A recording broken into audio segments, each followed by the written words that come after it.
Have you guys ever had a crush on someone and then just wondered to yourself, like, why them? Like, out of all the women in the world, out of all the dudes in the world, out of all the fish in the sea, what makes them so special? Like, why are they the special fish? I don't blame you if you haven't had that thought, because to be honest, I also haven't. It kind of just popped in my mind after I watched a YouTube video basically asking me the same question. And the video was good. I mean, gave me a pretty sciencey answer. It was talking about scientists and chemicals in the brain like dopamine, serotonin, oxytocin, deoxyribose. That wasn't in the video. I just need to know that for my upcoming test. But in all seriousness, the video was actually pretty good. I mean, it came with facts. And you know, like I said, these are the sciencey answers. They probably as right as can be. But with that being said, I would still like to give my opinion on the matter. So I'm gonna share my opinion with you. So what makes your crush your crush? What makes you attracted to this? Actually, not even attracted. Because there's a difference between being attracted to someone and having a crush on someone. There's a difference between finding someone attractive and wanting to date someone, because essentially that's what a crush is. That's someone that you're like, yo, I want to date.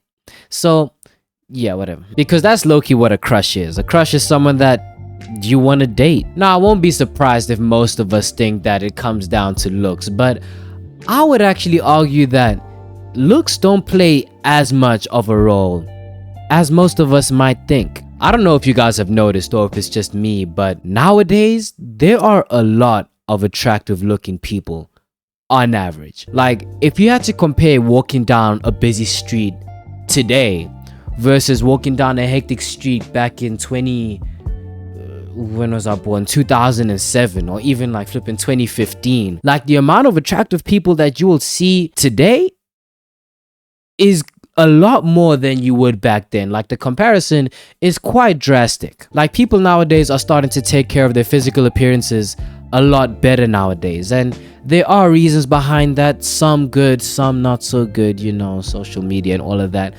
But all in all, people are starting to look better in general, which means that nowadays you're just gonna see a whole lot of people that are between the range of 8 out of 10s to 10 out of 10s. So if it was down to just looks, you're gonna have a whole lot of crushes, because you're gonna find a whole lot of people attractive, which is why I think that looks aren't playing as much of a role as they might have back then. So now when it comes to picking that person that is different from the rest, looks aren't gonna cut it, because there are gonna be a lot of people that look not the same but on that level of tier, which is why I think that there's another underlying level of attraction that comes into play when it comes to picking who is your crush.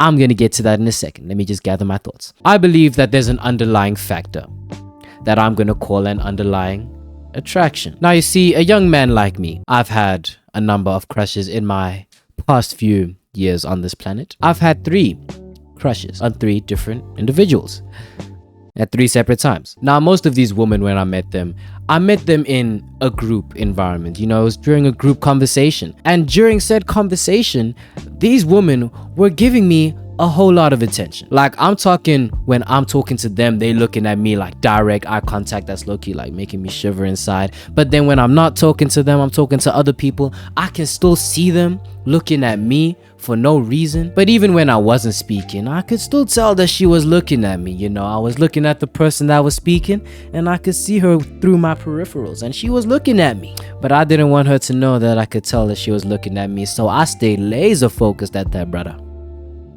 And I made sure that she was looking at my good side, because, you know, it's just how it goes. But I think it was that unnecessary, over-the-top attention that got me interested in this girl. And that was the case for all the crushes, or at least the past 3 crushes. And I asked a few of my friends what it was that made them feel a certain way towards their crushes. Like, what sparked the crush between them and their lady of interest. And my one friend, he was the same as me. The girl was just giving him a whole lot of attention and he liked it. And then the other friend, he kind of felt that attraction after he saw how she treated other people. And you know, this attraction spark, or crush spark, could be a result of an underlying cause, or past trauma or something. Like, I mean, I'd say that the fact that I found it attractive when these women gave me attention or like extra attention, I'd say that probably stemmed from the fact that I didn't have much female interaction back then. And you probably have your own underlying attraction that stems from something else that you just haven't thought about yet. And you know, there's probably something else at play when it comes to you feeling something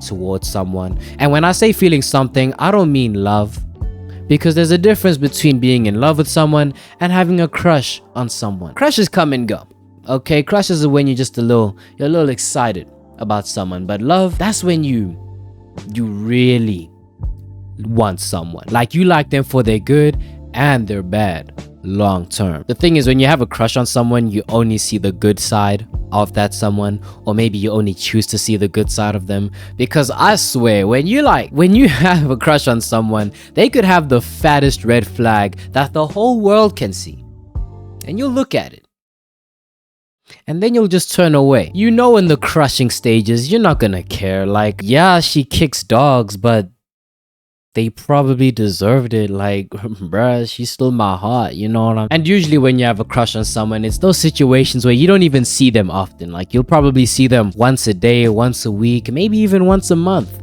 That's a bit crazy though. That's when your brain starts to have daydreams about them, starting to paint that perfect image of them when they're not around you. But in all seriousness, your brain isn't gonna comprehend the negatives about them. You're probably thinking to yourself that, oh, they probably thinking the same about me right now. No, they're not. They probably not even thinking about you. Or maybe they are, I don't know.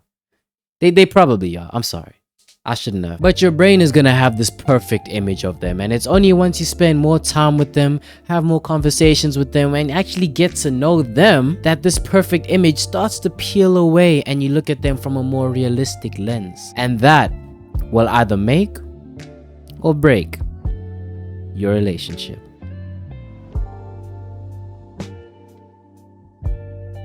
I'm done. I don't have anything to say now. I hope you enjoyed the video. And yeah, share your thoughts in the comments down below. Thank you for watching. Bye.